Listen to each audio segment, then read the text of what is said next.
Good evening, everyone, and welcome to the March 26, 2025 meeting of the Brighton Town Board. I'm Bill Maley, Brighton Town Supervisor. I hereby call this meeting to order. Is anybody here hoping to speak during the open forum portion of the meeting? We have one person planning on speaking during the open forum portion of the meeting. Okay. I think what I will do then is we will hold the open forum before the state of the town and the other presentations this evening to give this person the opportunity to speak to the board. But we will begin that open forum portion of the meeting shortly. Just so everybody understands, the open forum is the portion of the meeting when members of the public have the opportunity to share their comments with the town board. I will give more detailed instructions on the town open forum in just a moment when we get to that part of the agenda. But I would note that if you are watching us on YouTube, you will have to log into, and I was all ready to say Zoom, but we're not on Zoom anymore. We're on Teams now, is our shared remote service. So you'll have to log into Teams, and there are instructions for doing that on the town's website, which of course is www.townofbrighton.org. As we have for many years, all of our town board meetings are accessible to the deaf and hard of hearing community. Tonight, our ASL interpreters are Sam Geffen and Michael Fisher. Thank you both. We appreciate the service that you provide. As a reminder, the agenda for tonight's meeting, along with all of the supporting material, and it's a pretty thick stack tonight, but all of that supporting material, if you're here in the room, is on the table outside. And if you are watching us remotely, again, all of that same material is available on the Town of Brighton webpage. I would ask everyone to rise if you are able to, or to rise in spirit if you can't. We'll start with the pledge. I'll ask Councilmember Salzman to lead us in the pledge. I pledge allegiance to the flag of the United States of America and to the republic for which it stands, one nation, under God, indivisible, with liberty and justice for all.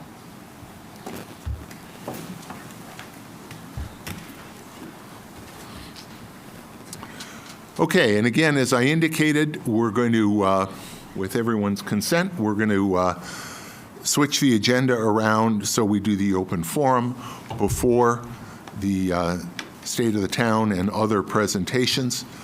The open forum is an opportunity for members of the public to address the board concerning any matter relating to the town, whether or not it's a matter that's on our agenda tonight.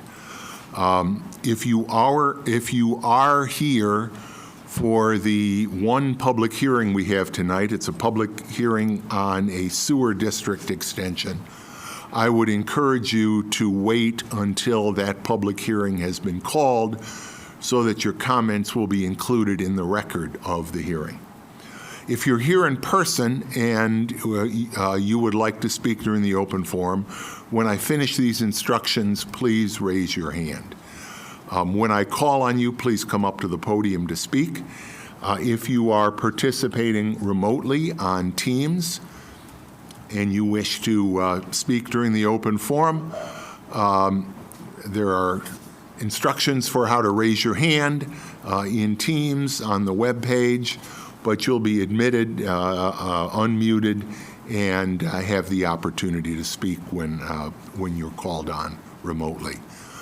During the open forum, if you would, please limit your remarks to 3 minutes, and I will give each speaker a 30-second warning before the expiration of time. If you have questions, we may be able, but we may not be able to answer your questions, particularly if any of your questions relate to matters that are not on tonight's agenda. But our goal tonight and at every town board meeting is to give you the opportunity to share your thoughts with the town board and for us to be able to listen thoughtfully to your words. Therefore, please direct your remarks to the town board and not to the room or to other speakers. Please refrain from personal attacks in your remarks and from outbursts of any kind, including applause or boos or similar disruption during the open forum, out of respect for the speakers and out of respect for everyone's time this evening. Also, out of respect for others in the room, we do not allow signs to be displayed during town board meetings, including during the open forum. Persons who do not follow these rules will be warned. Repeated failure to follow these rules or failure to follow other directions from the chair may result in your speaking privileges being ended early, being directed to leave the meeting, or the early termination of the open forum altogether. So with that, we will begin the open forum, and I will call on the gentleman who raised his hand before. If you would come up to the podium, and again, please state your name and address. Good evening, folks. Thanks for the opportunity. My name is Mike Diskind. I'm at 28 Fair Oaks Ave. 3 quick items for you. I was at the school board meeting last week, and besides all the ruckus about the assessments, which happily has been put to rest temporarily, one thing did come up, which was that apparently Kevin McGowan and the school board don't really discuss much of any large funding efforts in coordination with the town. I understand that there are 2 different agendas, but both of you folks get the majority or all of our local checks that we write for our tax dollars.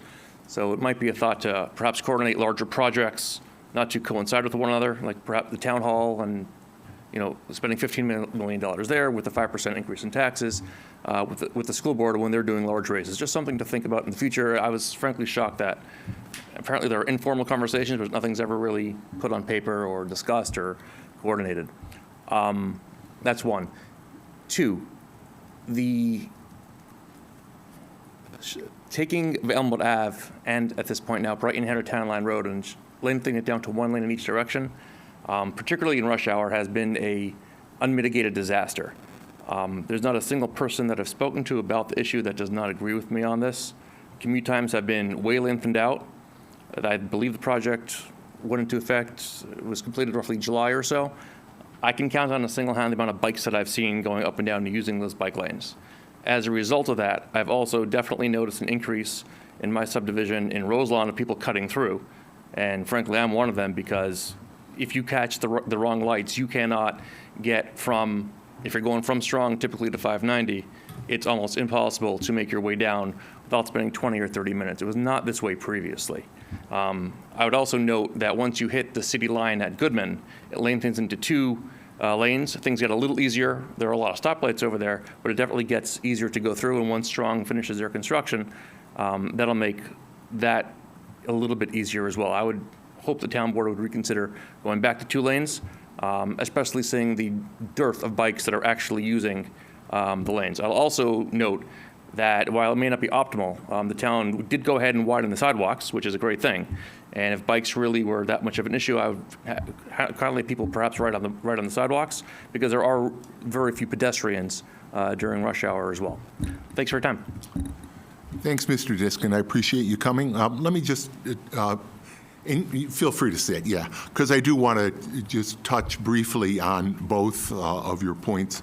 The coordination of projects is a good suggestion. One of the things I will note is that we do, Brighton is unique.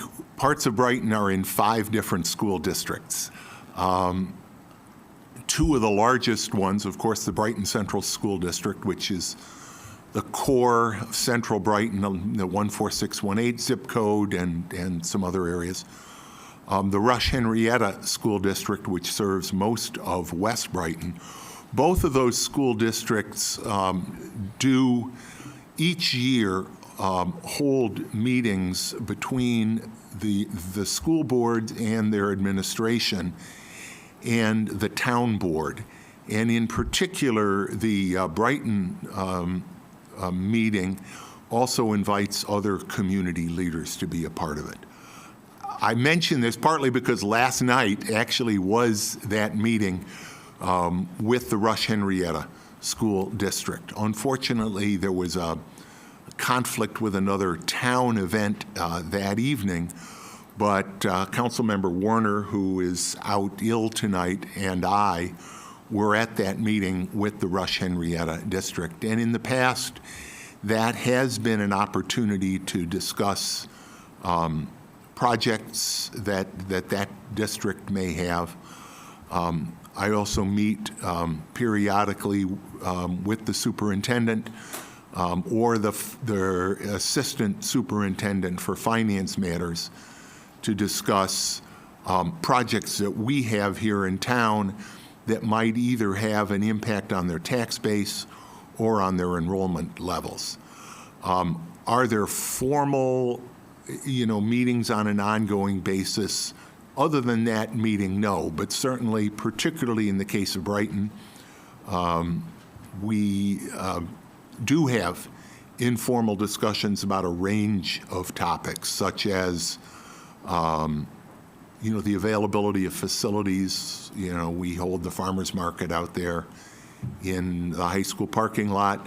They made us aware that there will be construction going on in 2026, which is going to necessitate a change in the farmers market that year.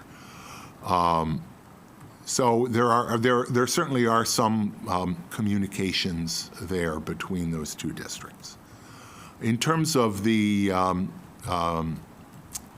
lane diet on Elmwood and Brighton Henrietta Town Line Road, both of those are county roads, so it was the county, the Monroe County DOT that did those projects.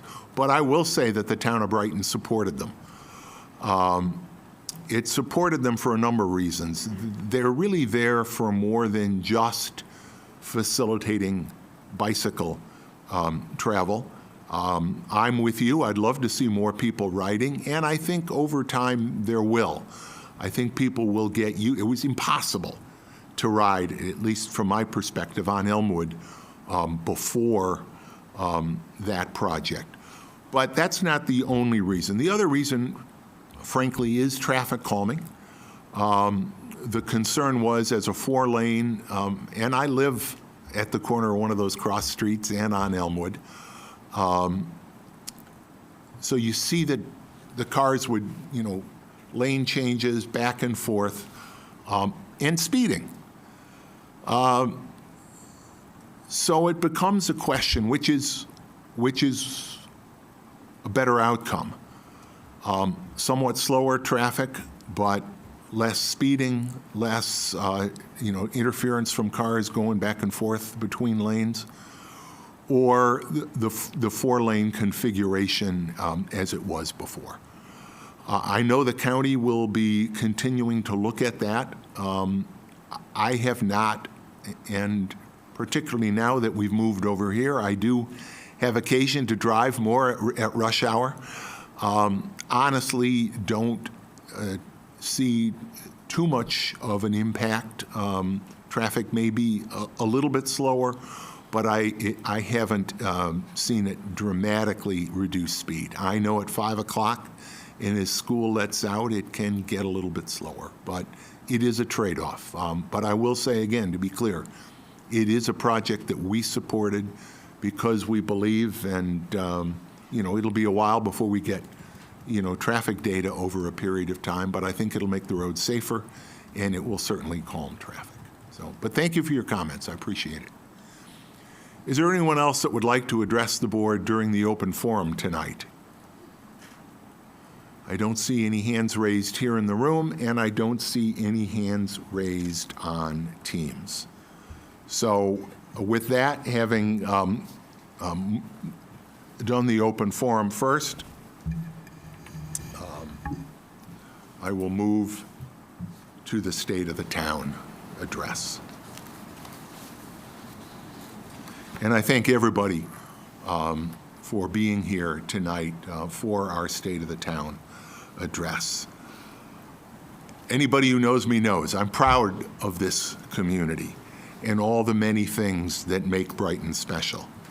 It's a privilege that I never take lightly to have the opportunity to report back to the community in this State of the Town message each year. But first, we start tonight by acknowledging that the town of Brighton is situated on the ancestral and traditional lands of the Onondaga tribe of the Haudenosaunee Confederacy, whom we recognize and respect as the traditional custodians of this land throughout the generations. We pay our respect to Onondaga elders, both past and present. The history, the culture, and the traditions of the Onondaga people are truly worthy of our understanding and study, and we praise those who keep those traditions alive. We recognize that the study and understanding of Onondaga history, culture, and traditions is of ongoing importance if we are to truly understand the history, the culture, and the traditions of Brighton and the nation as a whole. We support efforts to ensure that we and future generations continue to respect and recognize the Onondaga in a way that is honest and truthful, so that in the words of Sacagawea, the great Haudenosaunee chief and orator, who was also known as Red Jacket, we may always work together to brighten the chain of friendship. The state of the town of Brighton is strong in many different ways. Tonight I'll report on some of the accomplishments of our past year, but more importantly, I will share that our vision for Brighton's future remains intact. Brighton will continue to be a community with walkable and diverse neighborhoods, responsive local government, and outstanding educational opportunities for all ages. Brighton will continue to be a community whose people and places are connected by trails and connected by a shared sense of pride in community. For the first time this year, I'm giving this State of the Town message from a location other than Brighton's Town Hall at 2300 Elmwood Avenue. During the Town Hall renovation project, we've temporarily moved our offices here to the SUNY Empire State University campus at 680 West Fall Road.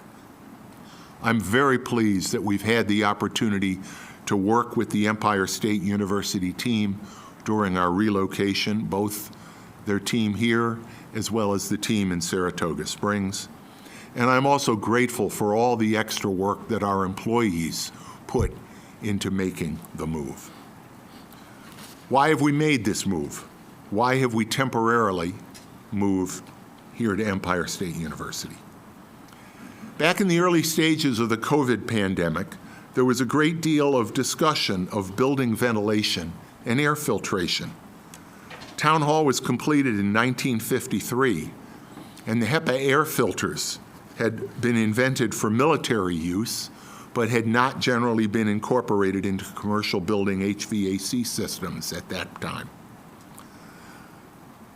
Again, at the early stages of the pandemic, concern arose as to the public health implications of occupying a building without capable air filtration. The need for replacing the town hall's HVAC system became even more imperative as it became more and more difficult to maintain tolerable temperatures during the summer months. Inefficient window air conditioning units began to take the place of efficient central air conditioning.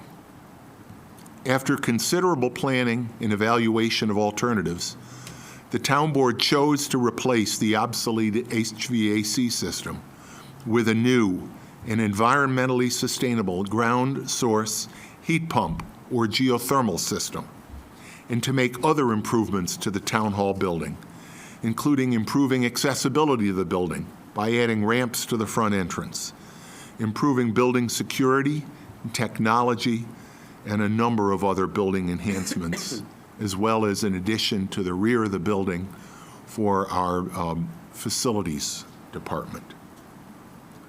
Now, of course, when Town Hall was constructed during the early 1950s, asbestos was widely used in buildings for insulation, fireproofing, ceiling and floor tiles, and many other uses. I remember learning that there was asbestos in the window glazing of our building. Although undisturbed asbestos is generally not a danger in a building, asbestos fibers do become a serious health hazard when asbestos is disturbed during construction. Therefore, the first phase of the town hall renovation has been the abatement and removal of asbestos, which is still ongoing. Once the asbestos abatement work is completed later this spring, work will begin on the geothermal system itself. Constructing that system will require the drilling of about 24 wells to a depth of nearly 500 feet behind the town hall building, in the parking lot and in the area of the existing town playground. I would note that that playground, which is well over 20 years old, has become obsolete with age, as have other playgrounds in town. And like the playgrounds at Meridian Center Park and Town Park right here across the street, our plan is to replace the Town Hall playground with a new and accessible playground. We're grateful to the Brighton Kiwanis Club, and I see a Kiwanis member here with us tonight, Judge Karen Morris. Their donations made the original Town Hall playground possible, and I know they're supportive of our plan for a new and now accessible playground at Town Hall. We'll be constructing a new splash pad at Town Hall in close proximity to the Town Hall pool. Now, that existing Town Hall pool has also become obsolete and requires significant reconstruction. I appreciate and acknowledge the strong support expressed by residents for keeping the pool in its present location and rehabilitating it. Thanks to grants that we secured totaling $1.2 million from Senator Jeremy Cooney and Assemblymember Sarah Clark, the town will be able to rebuild the pool and develop these enhanced, accessible, family-friendly recreation facilities together at the Town Hall campus. Both the new playground and the swimming pool will be designed to be accessible to all users. And the existing accessible Sway Fun glider, another donation from the Brighton Kiwanis Club, will be moved to the site of the new accessible playground. However, it will not be safe to use the existing playground or pool while construction is ongoing nearby on the Town Hall campus. Therefore, the Town Hall playground and the pool may not be available for use during the 2025 season. Availability for 2026 will be based on future construction schedules, which, as we know, are always subject to change due to conditions beyond our control. As part of the project, as needed, we will install accessible temporary walkways to allow residents from the Bel Air neighborhood to continue to access the Town Hall campus, particularly the library, on foot, while construction impacts the existing sidewalk. While the Town Hall project is under construction, we will continue to move forward with planning for a town community center. We expect that we will soon receive the final consultant report, which will include recommendations as to where a new community center should be located and what facilities and programs should be included in that community center in order to best meet community needs. We will then work with a consulting team to develop plans so that we can start work to implement those recommendations as soon as possible after completion of the Town Hall project. The ability to construct projects as important as these relies in no small part on the fact that the financial condition of the town of Brighton is extraordinarily strong. The Office of New York State Comptroller Thomas DiNapoli evaluates the fiscal strength of every municipality in Newark each year, based both on the fiscal reports that are required to be filed with the Comptroller's office each year, as well as the business and environmental condition of each municipality. I'm proud to say that for the past 3 years, the comptroller has given the town of Brighton a perfect score on that test for fiscal strength. At the same time, Moody's bond rating firm has continued to give the town of Brighton a very strong AA2 bond rating. And finally, the town of Brighton's financial statements are audited each year by our outside auditing firm. The town's auditors have found no significant deficiencies in our financial reports in recent years. All of these factors add up to an extremely well-managed financial condition for Brighton, one that will support the important projects needed to continue to improve our quality of life. The town's budget process involves community members with financial expertise and incorporates the recommendation of the state comptroller to include a capital improvement plan, a 3-year capital improvement plan that allows us to anticipate and plan for future capital spending needs. Looking forward, additional commercial projects currently planned or under development will also continue to enhance Brighton's fiscal strength. Aldi will soon open the new supermarket on South Clinton Avenue. We've already seen both the daycare center and the building that has Jersey Mike's and Starbucks and other businesses on that site. We expect Topgolf to break ground this spring for its sports and entertainment facility on the Brighton portion of Citygate, right down the street here. As we've said before, incentive zoning has made it possible to bring well-planned commercial development to Brighton, boosting the tax base and receiving amenities from developers that improve Brighton's quality of life. Topgolf, for example, although the county negotiated a tax abatement agreement with Topgolf, Topgolf will be paying full town taxes, just as the Whole Foods project did. In addition, they will be providing the amenity of additional sidewalks along those portions of Westfall Road that don't currently have sidewalks. The series of lawsuits that Wegmans brought to challenge the Whole Foods Plaza development were decided in the town's favor, right up to the highest court in New York State, the Court of Appeals.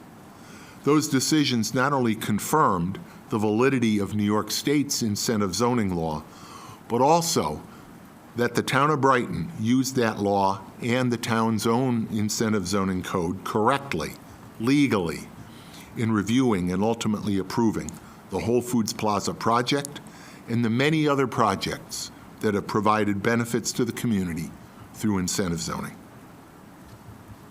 The town of Brighton often looks to take advantage of opportunities to collaborate with other organizations or government entities. Some of those collaborations involve important town projects. Recently, Monroe County offered a new grant program in which it agreed to underwrite half the cost of constructing new sidewalks along county highways. The town of Brighton took advantage of this program and has already been approved for over $900,000 in grants that will allow us to build new sidewalks along portions of Elmwood Avenue, Edgewood Avenue, Westfall Road, and Allens Creek Road. We've applied for additional grants, and we look forward to the opportunity to continue to build out our sidewalk network with the cooperation and financial support of Monroe County. As I mentioned a moment ago, thanks to Senator Cooney and Assemblymember Clark, not only do we have $1.2 million in new grant funds for the recreational facilities at Town Hall, but Senator Cooney has also provided financial support for the Town Hall project itself. And both Senator Cooney and Assemblymember Clark have provided financial support for infrastructure and other core projects here in Brighton. Some of our other collaborations don't necessarily result in major infrastructure or other visible projects, but are also important opportunities to stay up to date on the plans of relevant organizations or government entities. I mentioned one earlier, the conversations that we have with the other school districts. We've collaborated again. We mentioned the bike lanes with Reconnect Rochester in their advocacy for bike lanes, as well as improved transit opportunities. One of the reasons, honestly, we sometimes see traffic issues on Elmwood Avenue is the cutback that RTS made in bus service under their Reimagine RTS bus plan. We continue to advocate to roll back those cuts in transit service and make sure that our main arterials, our businesses in Brighton, are well connected to a working transit system. We also actively participate in the state level in advocacy with the New York State Association of Towns. We have other collaborations that save taxpayer money through many insurance and risk management programs. One of them is local, the Finger Lakes Municipal Health Insurance Trust, or FLIMHIT, where we purchase in a consortium employee and retiree health insurance, along with other government entities located in Monroe and Ontario counties. The New York Municipal Insurance Reciprocal, NYMIR, is a statewide collaboration providing property, casualty, and liability insurance for municipalities. And the Comp Alliance, which provides statewide to various municipalities statewide workers' compensation coverage. Collaborations like these provide enhanced services to our residents, administrative services to us as a town government, and save the taxpayers money in the process. It's a win-win-win. Now, last year when I gave the State of the Town address, we heard concerns expressed by a wide range of parents, school leaders, and other residents with concerns that demonstrations and other gatherings in 12 Corners Park had been the catalyst for a violent incident and that children could become the targets of violence. As Brighton School Superintendent Dr. Kevin McGowan said at the time, kids have a lot on their plate. Please help. The Brighton police felt handicapped in responding to these incidents because they often had no advance notice of the demonstrations. In response, and after the town board listened to community members, both pro and con, and guided by legal advice from the attorney to the town, John Mancuso, in his review of similar laws adopted in other municipalities, the town board adopted a local law requiring permits to conduct sizable rallies, protests, or other gatherings in town parks, not just the 12 Corners Park, but all of our significant town parks. I'm pleased to report that since that law was adopted last year, every application for a permit to gather, rally, or demonstrate in a town park has been granted, and that every such event has been held without any public safety incidents. I believe the law was a thoughtful response to community concerns and shows that our goals of public safety and free speech are not mutually exclusive. I think the law gave the community a much-needed breather. I want to thank Dr. McGowan and the Brighton Central School District for the many ways we work together collaboratively. Whether it's the opportunity to use the Brighton High School parking lot for our farmers market, the use of the school district's administration building on Monroe Avenue as an election polling place, or many other opportunities to work together, we are partners in collaboration. I also want to remind folks that Brighton is served by 4 other school districts, I noted that earlier, and by many other educational institutions, public, private, and religious, that serve important roles educating people of all ages. And I certainly want to point out in particular our friends here at SUNY Empire State University, who have been excellent partners to the town, not only with our temporary lease of this facility, but also as again, just like the school district, a home for voting and other community activities. I mentioned that last night, Councilmember Werner and I attended the annual Rush Henrietta school district planning session with the town board members from all three towns, Brighton, Rush, and Henrietta, that school district serves. We appreciate that both the Brighton Central School District and the Rush Henrietta School District make these opportunities available each year to the town board. It goes without saying that in recent weeks, all of us, certainly all of us up here at the table, have had discussions with Brighton residents about their property tax assessments. Tonight, I want to share an update about tax assessments and the suspension of the reassessment. I hope we can answer some of the questions that we've heard since the suspension of that reassessment. But there's also a number of other housing-related topics that I want to discuss tonight. As you probably know, the property tax is the largest source of revenue for the town of Brighton and for most local towns. The magnitude of property tax revenues as a part of our budget makes it important that the tax is levied fairly. In recent years, property values, particularly home prices, have risen dramatically throughout the area, throughout the Rochester area, but particularly here in Brighton.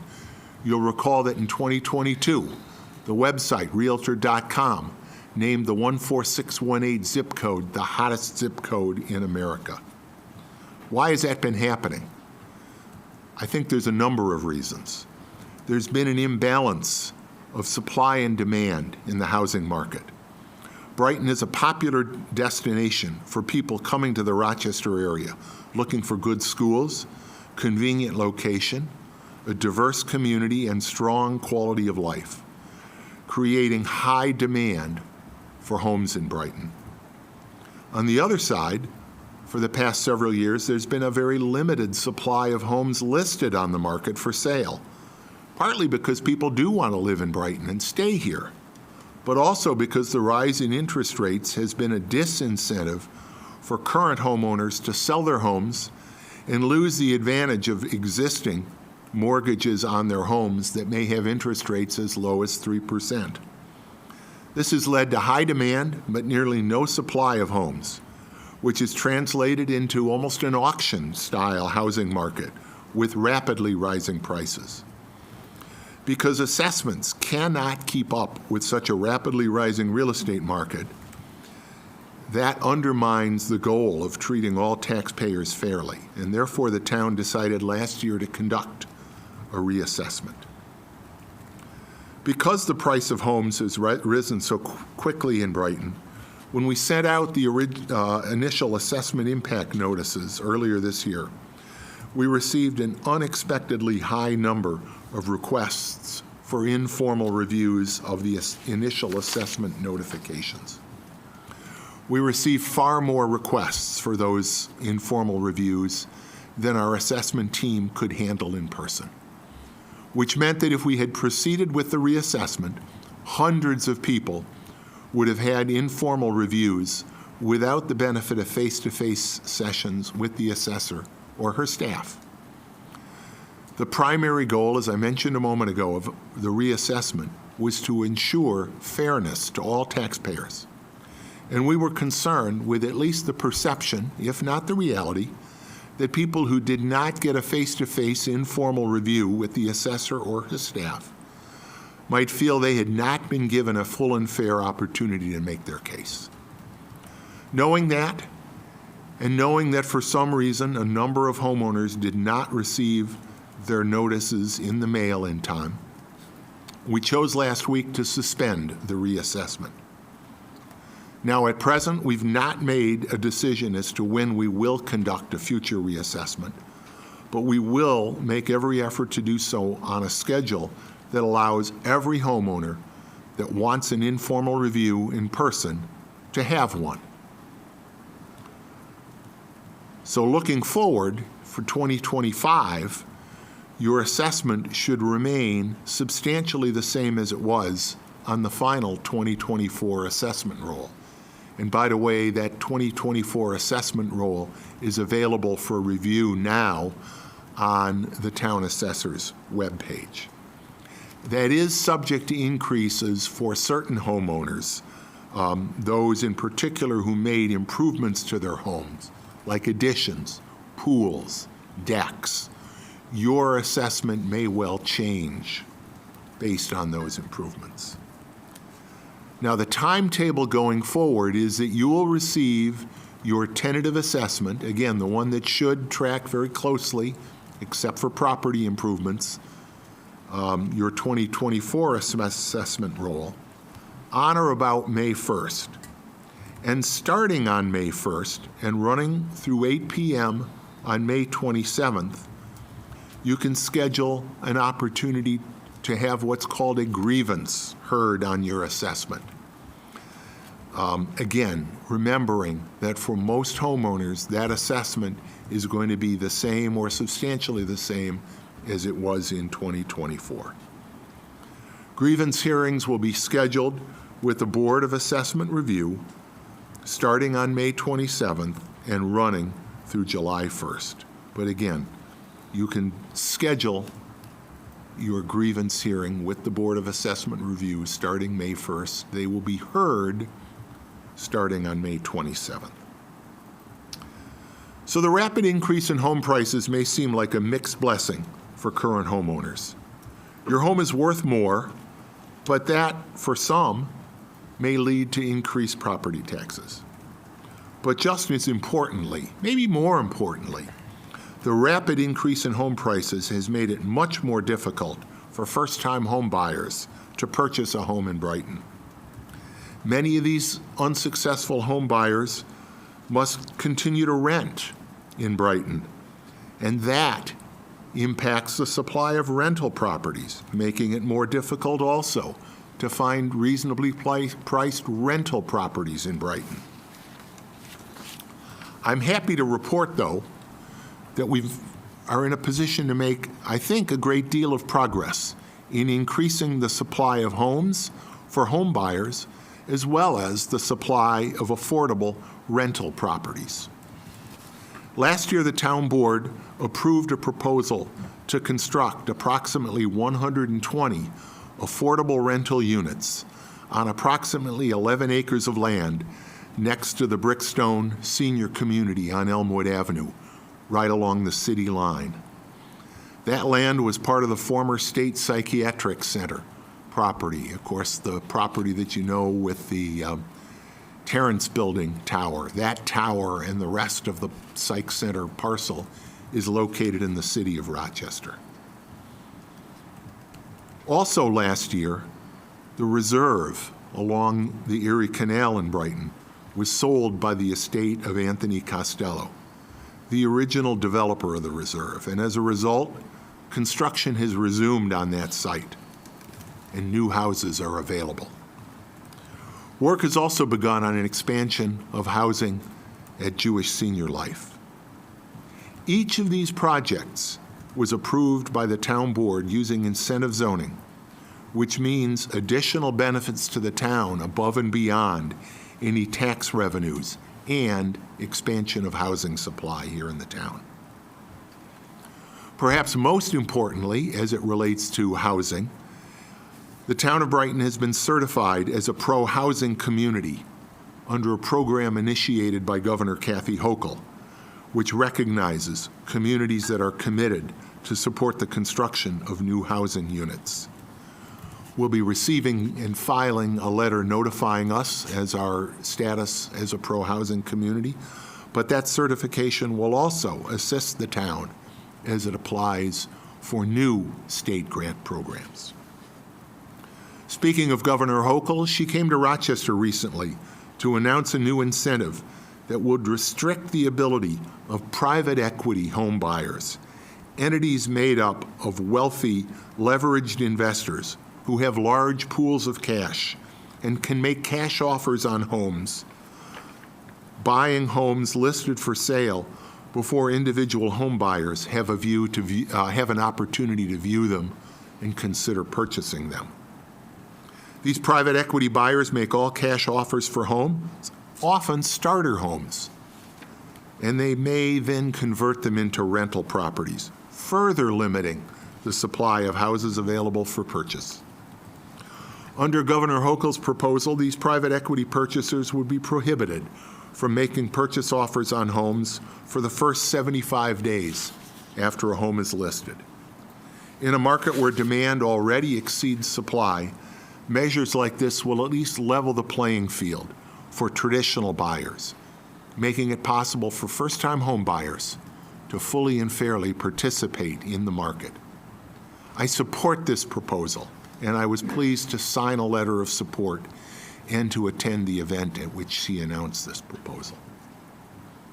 Finally, when it comes to housing affordability, I will be introducing a proposed local law that will prohibit landlords in Brighton from using revenue management software, sometimes known as algorithmic rent devices, that rely on non-public shared information on rent and occupancy rates to determine rent levels for apartments in communities like Brighton.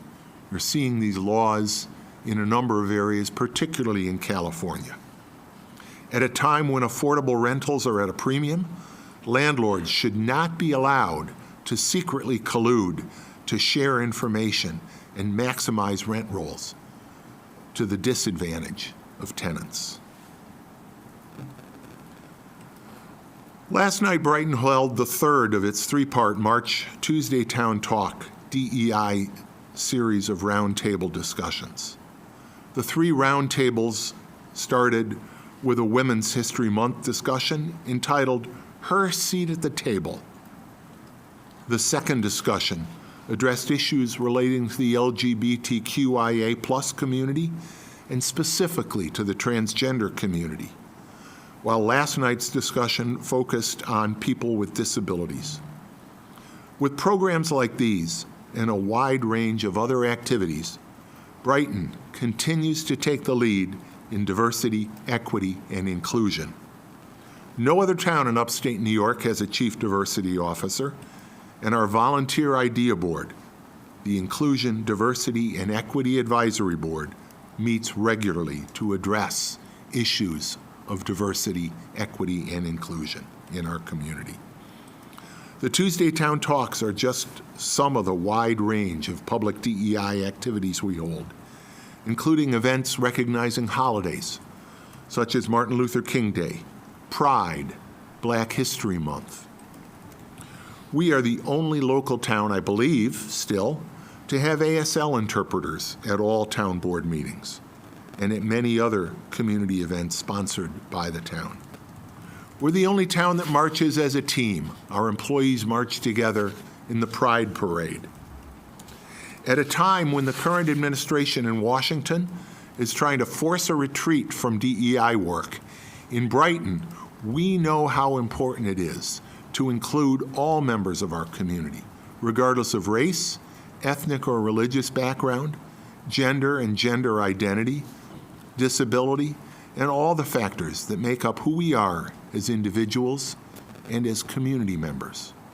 We will continue to make diversity, equity, and inclusion a core value in our policy making and in our daily operations. Earlier this week, I had the opportunity to be a guest lecturer at a climate policy class at RIT.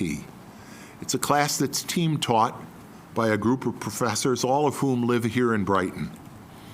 I look forward to teaching this class every year, but I have to say this year was a little different. This year, before I got into discussing the broad range of climate work that we're doing here in Brighton, I went right to the elephant in the room. Pun intended. The actions being taken by the new administration in Washington are already severely impacting the issue that I was there to teach that day, climate change and environmental sustainability.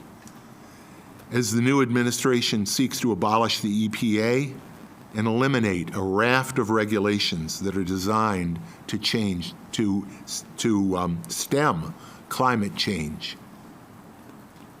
Of course, climate change is only one of many areas where the current administration in Washington is trying to impose its will to change policies and turn back progress that has been made in public health and safety, LGBTQ+ rights, workplace safety, and so much more.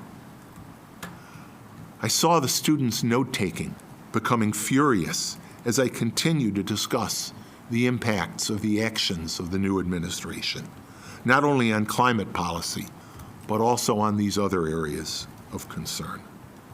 Tonight, I assure the town of Brighton, just as I assured those students, the town of Brighton will not surrender to changes that are in many cases clearly illegal and are certainly not in the best interest of the people of Brighton.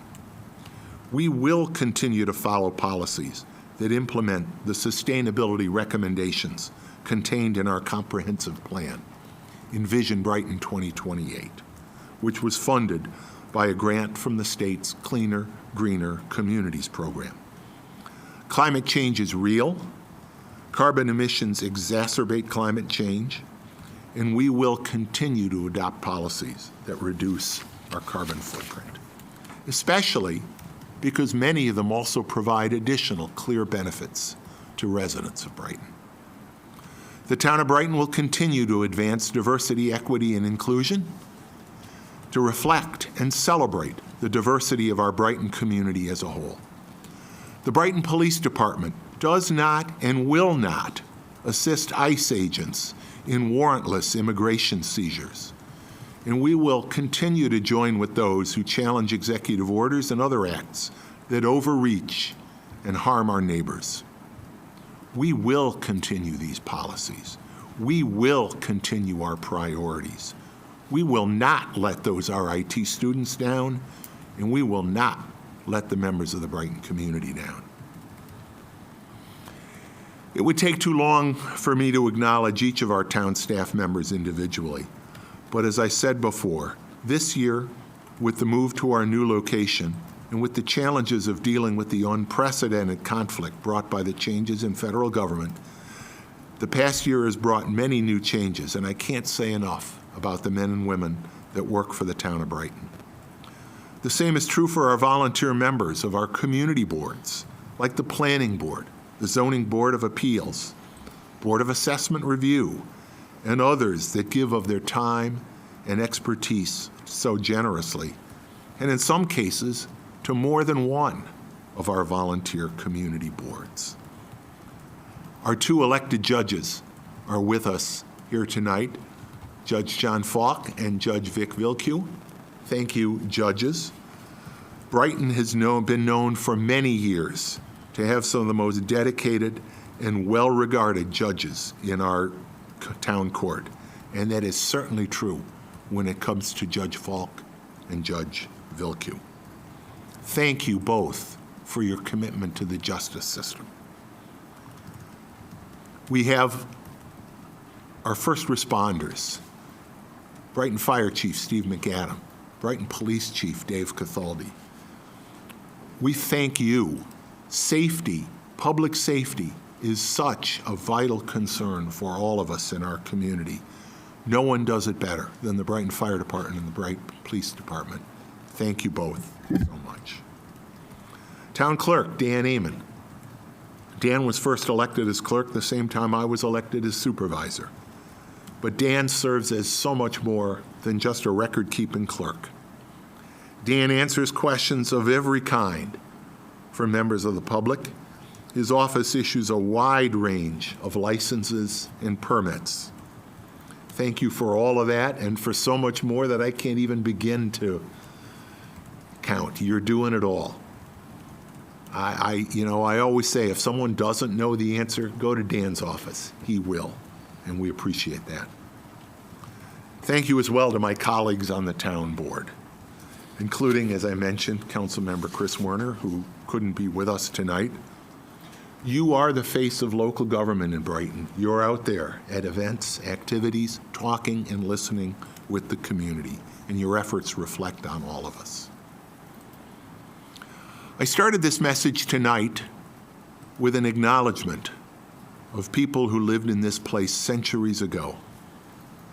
I end with acknowledgments and thanks to the people who work here today. You know, there are so many people, my assistant, Bridget Monroe. She's upstairs making sure that the technology works. Our AV team. There are so many people who make meetings like this possible, and I acknowledge and thank all of you. The work that we all do collectively, together, is defined by the people we work for, all of you. Last year, I challenged all of us together to aspire higher, not to succumb to the messages that try to divide us, but instead to take the high road, to aspire higher. A year later, we face new challenges, but with those challenges, we have new opportunities. And in the end, we can still aspire higher in all that we do, to serve, to create, to be good neighbors. In doing so, we will distinguish Brighton yet again as a diverse town of neighbors and neighborhoods that care about each other and care, as Spike Lee would say, about doing the right thing. It is a privilege and an honor to serve you on our hometown as your town supervisor. Thank you for being here tonight. Thank you very much.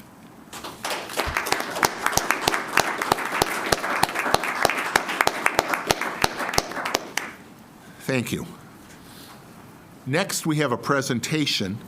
It's a presentation on a project that had its origin in our comprehensive plan, Envision Brighton 2028. As we've said often, it's important when we engage in planning that our plans not simply be books that sit on a shelf or sit on our webpage somewhere, but that we work to implement those plans. And this is an example of that. Tonight, we're going to hear a presentation on the Multiversity Trail Plan, which is a project that emerged from that comprehensive plan. So I'm going to turn the floor over to our consultants and Brendan. I'm not sure quite who's going to be leading the charge tonight, but the floor is yours. We don't know either. We're in good hands. We have some copies of the revised executive summary. Can I pass those out? Absolutely.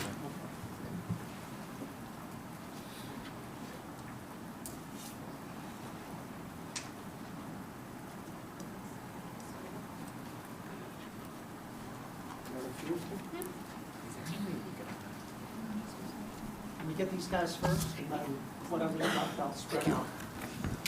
Probably didn't print enough. Thank you. I can give him mine. Yes. Hey, thanks a lot. Enough?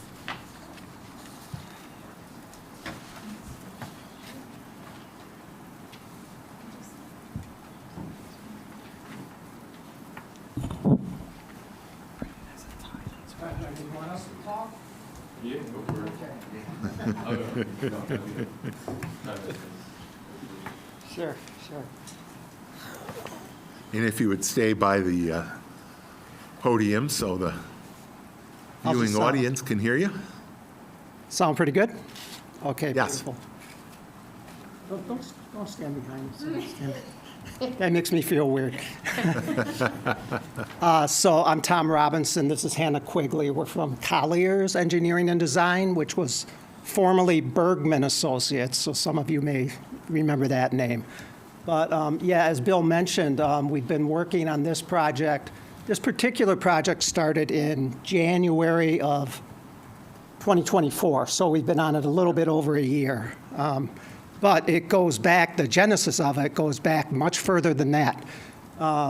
Actually, all the way back to Bike Walk Brighton Active Transportation Plan, when a professor at RIT, John Scholl, coined the phrase multiversity, looking at this triangle of the three schools that's really centered on West Brighton. So this project seeks to capitalize on that spatial arrangement with a trail system that provides accessibility. Next.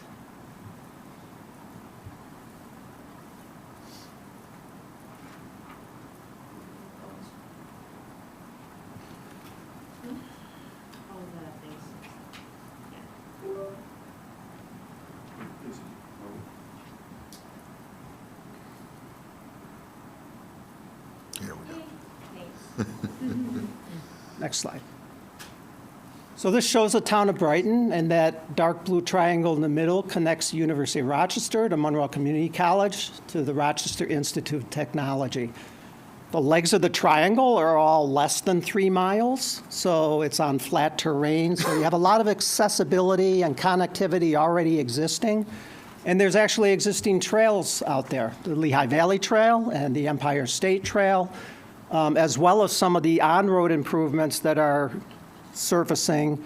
The network is kind of emerging organically. This plan provides an action plan to implement and complete that network that's envisioned. And I noted in the State of the Town address that one of the key themes was collaborations. And this is a great example of collaborations making opportunities for really meaningful projects. So collaboration between the schools, between the town of Brighton, and between the town's neighbors with town of Henrietta and city of Rochester, as well as Monroe County owns significant property along the corridors. So all told, this is really sort of a multi-municipal envisionment of a trail system. In a nutshell, the project vision is to, by connecting these schools, establish functional, equitable, and sustainable connectivity between the campuses and between the surrounding communities, the natural resources, and the open space assets. Some of our project goals are listed here, but it wasn't limited to this list. But safety was very big. Tying into the larger emerging trail network was important. We see that really emerging strongly in Brighton with the Brickyard Trail, Highland Crossing Trail, Brighton Auburn Trail. So this system can add to that and create energy moving forward. Creating consistent branding, so making a system that's understandable to people, and they understand what is private property, what is public property, where should we be traveling. That was part of our job to address that in this study as well. I'll mention the projects funded by the New York State Climate Smart Community Program. So they're very interested on environmental sustainability and community resilience. So mode shift and reducing vehicle miles traveled was one of our goals as well as a functional outcome. And of course, supporting public health through active transportation. The first part of the project focused on a really thorough understanding of existing conditions. We did extensive GIS-based data search and mapping, including natural resources, topography, the transportation network, crash history of surrounding roadways and roadway crossings, land use, property ownership. We supplemented that with field data collection and work in the field. We did an extensive inventory of wayfinding and signage amenities along the existing trails. Brendan volunteered to do a post-rain event ride on the trails to identify areas where we had drainage problems. That helped us a lot. We didn't make him do that. He stepped up and did it on his own. So that was really helpful. We also had good support from the Genesee Transportation Council. So they have specialized equipment to take trail counts and do video analysis of traffic movement at intersections. They helped us out with that, which was very beneficial. So you can go to the next slide, I think, and we'll get into a little bit more detail. So GTC has a system called eco counters, which are infrared counters that count pedestrians and bicycles along trails. We got those out there for a fairly limited time, but it was a good kind of snapshot baseline of the trail usage now. And one of our recommendations is to continue that monitoring as we go forward so we can see what the impacts are of the trail improvements to gather ammunition for more improvements in the future. But we took counts at 4 different spots just to get an idea of what the use was and how it was spread across different times of day, weekdays, weekends, et cetera. Next.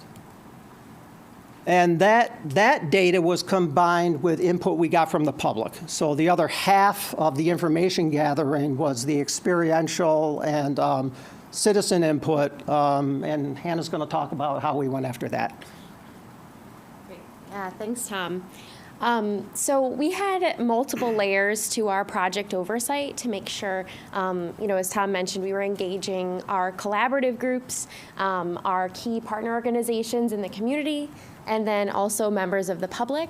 So kind of our first layer was identifying a public participation plan and outlining, where we wanted to engage, when we wanted to engage throughout the process. So we ensured continuity and development of the plan and the type of input we were getting. Then we led into project oversight. So we did have a steering committee. It was made up of, I think, 10, 12 of us, a couple key community groups, public officials, and we also met with the 3 campuses. So that was a great group. We met 5 times throughout the project, again, to look at the development of the project, the insights we were gathering, and some of the technical expertise in the group. We also met with a couple different key groups and constituents. For example, John Scholl, to reconnect with him about the initial multiversity concept and moving this forward. We also met with Reconnect Rochester and talked to them a little bit about the off-road trail system, some of the opportunities in the neighborhoods, which you'll see next, and some of the networks that they've mapped and understood to be connections within the multiversity triangle beyond just identifying that core network. We also met with the 3 campuses, which was great in addition to our stakeholder kind of committee. And as far as it goes for public engagement, we had 4 different major events. Starting off out at the town hall, we met about the existing conditions, opportunities, constraints, supplementing that with some virtual engagement, which I'll get into. We did have 2 kind of pop-up events, so at local events. Our first one being at the Brighton Farmers Market, which provided some great insights, again, into kind of opportunities along the corridor, constraints, but then also starting to look into ideas and priorities for the network. Then MCC did assist the project. Their students in the Sustainability Club led a meeting on campus to get a little bit more insight from some of the students there, the faculty there, about what they'd like to see.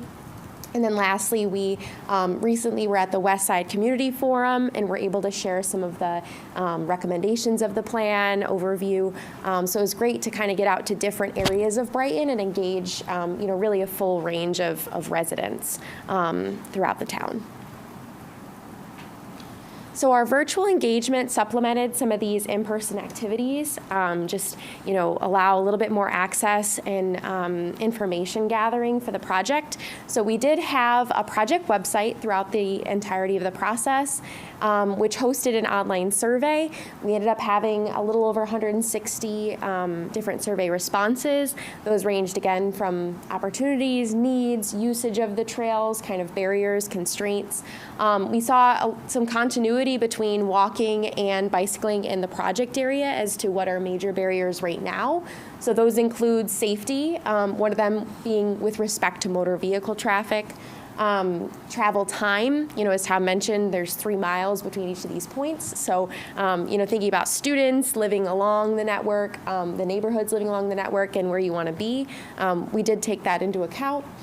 And then we also looked at the connectivity of the system. So again, that'll come up kind of in the next slide. And we did advertise events virtually as well. So we try to engage with the town's Facebook and Twitter pages with the help of Bridget, and the summer newsletter of the town. And then we also were able to plug into the Brighton Farmers Market newsletter ahead of time, which was great. So this is our kind of hodgepodge of needs and opportunities. This is a map we developed with our steering committee and with members of the public and some of our project partners. So this really just identified a whole different, layering system to the data we got. This included, different trails that were underway, which you see kind of in the lighter orange color, some proposed trail areas that were ideas from our first couple meetings. We had a couple key intersection points, which continually came up at our meetings, and then other kind of aspects of the trail. There was, an interest in the biodiversity and the engagement in nature, so that became a key component of the Lehigh Valley Trail, whereas on the Empire State Trail, it really became, wayfinding. How do we get off that network and know what else we can plug into? So these were all kind of pieces of the puzzle we pulled together as an interim before we looked into the recommendations. So one thing we layer in with these recommendations is best practice guidance. So we did look at an array of different documents from MUTCD to the American Association of State Highway Transportation Officials, so the AASHTO Guide, which provides uniform best practice standards for bicycle and pedestrian facilities. And we kind of compiled all this information into a kind of a quick graphic of, what are the key pieces and components of the multiversity network, both to support pedestrians and cyclists. So that kind of pulls together. I'll just add on this. Yeah. That one reason we do this is the projects move forward into design. If they follow these guidelines, it helps you secure grant funding. So we make sure you have that baseline to move from. Yeah, no, that's a good point. Thanks, Tom. So then moving into our recommendations section, we were able to work out about 20 different priority projects that were within the network. There were a couple other projects that came out of this that weren't quite in the multiversity network, but were approximate to these or, potentially interdependent on some of these projects. So we did include those in an additional section. So we had 5 of those that came out. These projects were divided into kind of 4 major categories. So that included trail enhancements, trail crossings, trail gateways, and as Tom mentioned earlier, kind of the overall branding of the network, since it's bringing together multiple different trail systems into one cohesive network. So these priority projects kind of ranged from major sites, things that have shown up in previous plans, like key, parking lots, access points, all the way to something like, what does the surfacing look like on this network? Is it, is it uniform? Is it something where there's specialized areas? We looked at the South Clinton Bridge, how do you transfer from the different trail systems, the MCC Nature Trail onto the Empire State Trail, and try to navigate that as a user group. So this is kind of our key chart, and we did go into categorizing different levels of priority, so I'm going to get into that as well. This is one of the snapshots of what we're calling a project profile, and really these are intended to be kind of a pull-off of the plan itself to understand, what might it take to carry out an individual project within the multiversity trail system. So we kind of categorize these so they were easy to digest and read and understand, the different themes of the recommendations, whether they're signage, focus on biodiversity or ecological enhancements, focus on, safety and surveillance, which, as we mentioned, had come up quite a bit in navigating the trail system. We also added kind of a key map, since these happen and occur throughout the multiversity network, and a small overview of the need to tie to our needs and opportunities assessment, just to add these again as a kind of standalone page to better describe these projects. So the prioritization was handled with multiple different criteria, which were developed in the beginning of the process with our steering committee. That included, public support. What did we hear in the online survey? What did we hear at our different public events? Proximity. So again, how close are we to the actual multiversity network, the key backbone of the structure? Connectivity, how to kind of identify gaps. Is this, something that exists right now, or is it really something that's key to creating, again, that spine of the network? Resilience, like Tom had mentioned, that was a key kind of component of the plan, but it also assists long-term with the maintenance and the overall life cycle, of the different trail facilities.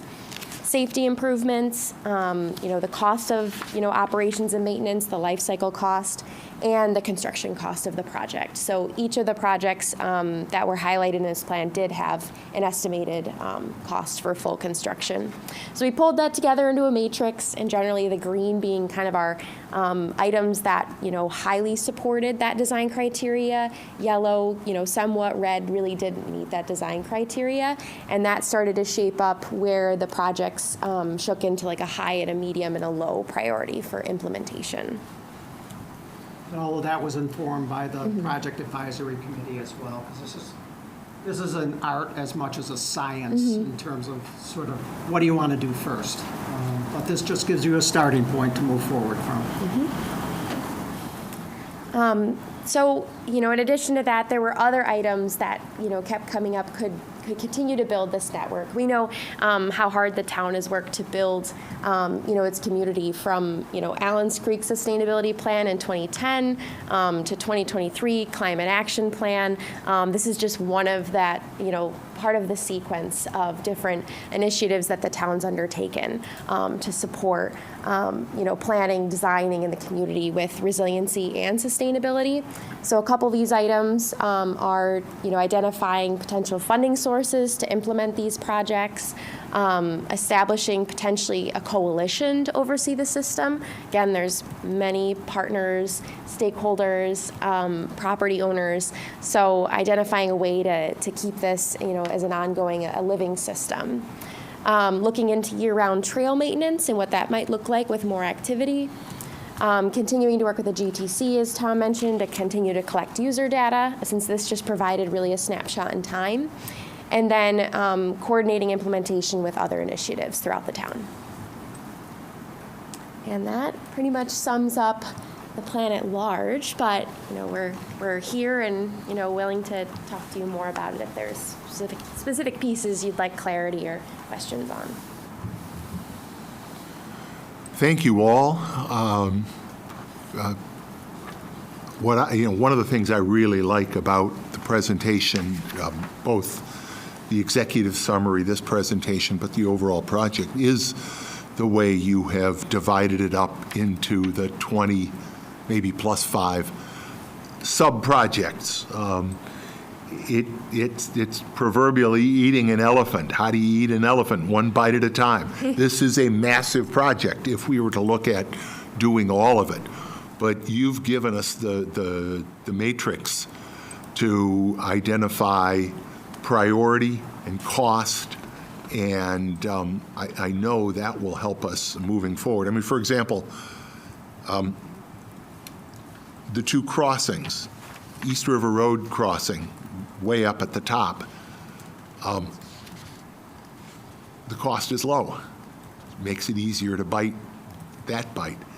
The Jefferson Road crossing, which is at least as important a crossing point, is going to be much more expensive under this plan, and therefore winds up as a low priority. And it really gives us an opportunity to posit what we need to do, maybe look at alternatives, but I just find that so helpful, and I certainly hope the community does. Do my colleagues have any questions, or staff, any questions?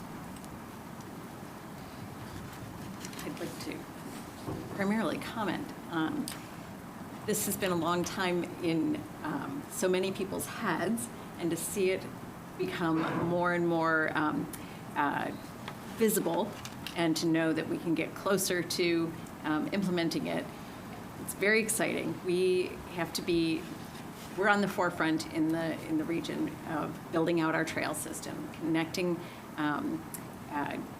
people, connecting places, and the more it becomes standard in Brighton, the more Brighton sets the standard. And so this project just takes us to that next level.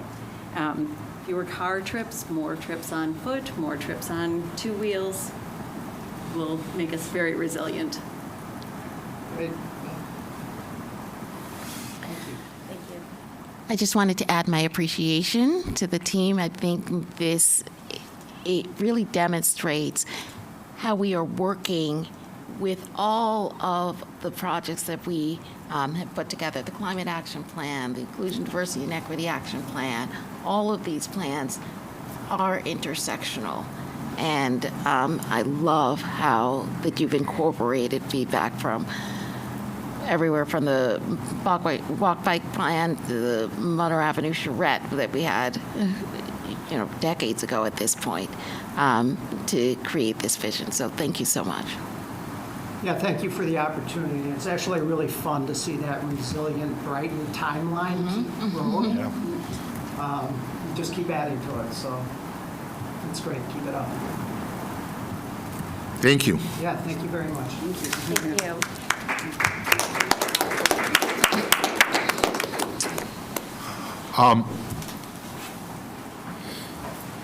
In terms of action both tonight and going forward, in a moment I'm going to ask the board to receive and file this executive summary of the plan that's been presented to us tonight. But I think it will also make sense at a future meeting, after we've had the opportunity to review the whole plan, just as we have done with other significant planning documents in the past, to take formal action to adopt the Multiversity Trail Plan as a formal plan of the town of Brighton. We don't need to do it tonight. We're going to have an opportunity to review the full plan, but when we do it at a future date, it really puts our imprimatur, our stamp of approval, and our commitment, frankly, to implementing this plan, one bite at a time. So thank you again very much. I will ask for a motion now to receive and file this executive summary dated March 2025 of the Town of Brighton Multiversity Trail Plan. I move that we receive and file the executive summary of the Town of Brighton Multiversity Trail Plan dated March 2025. Second? Any discussion? Hearing none, Dan, please call the roll. Councilmember Wilt. Aye. Councilmember Corrado. Aye. Councilmember Salzman. Aye. Supervisor Mealy. Aye. Thank you both. Thank you all. Thank you. Okay. One last item before we get into the more formal agenda, and I will invite my colleagues, Councilmember Corrado and Wilt, to join me at the podium.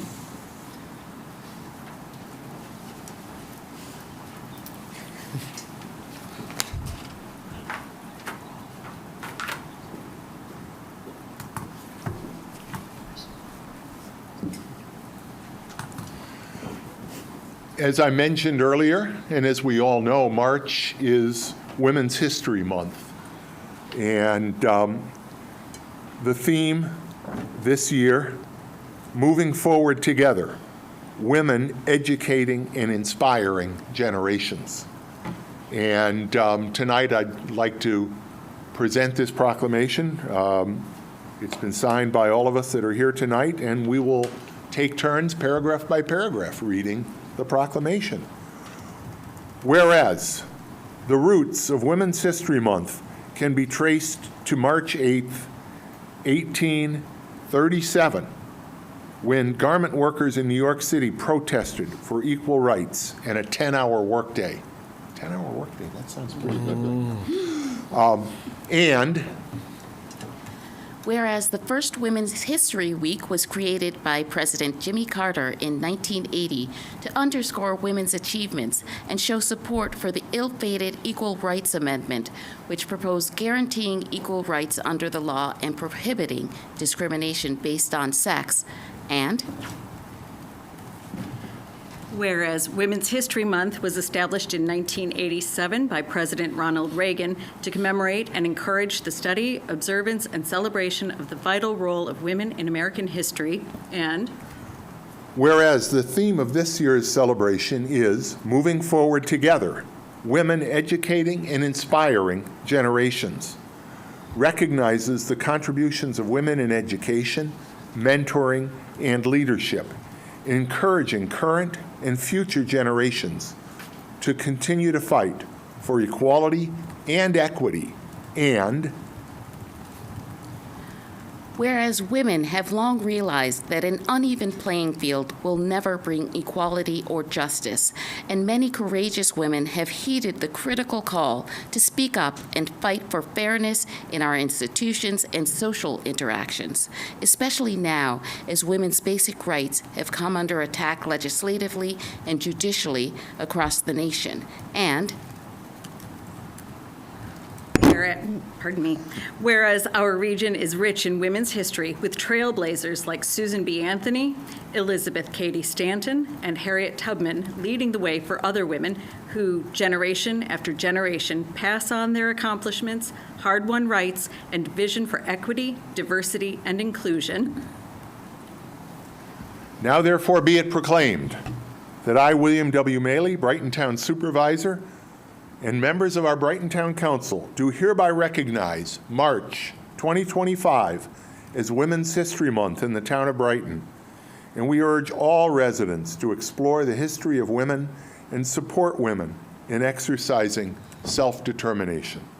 And this proclamation is signed this 26th day of March 2025, and it's been signed by the four of us town board members that are here tonight.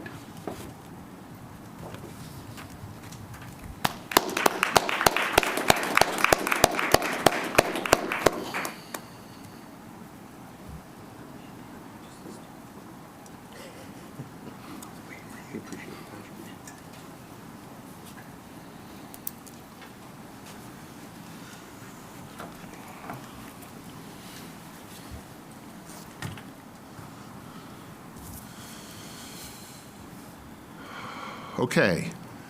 Can I have a motion to approve the agenda with the change that we've already made, moving the open forum up to the very start of the meeting before presentations?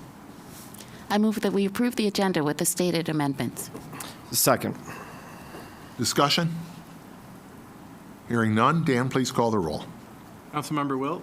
Aye. Councilmember Corrado? Aye. Councilmember Salzman? Aye. Supervisor Mealy? Aye. We do have one public hearing tonight.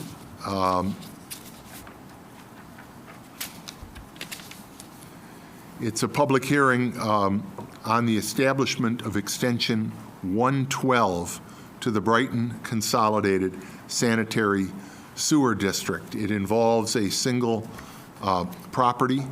Dan, has the necessary legal notice been given? Yes, Supervisor. Notice was published in the Daily Record on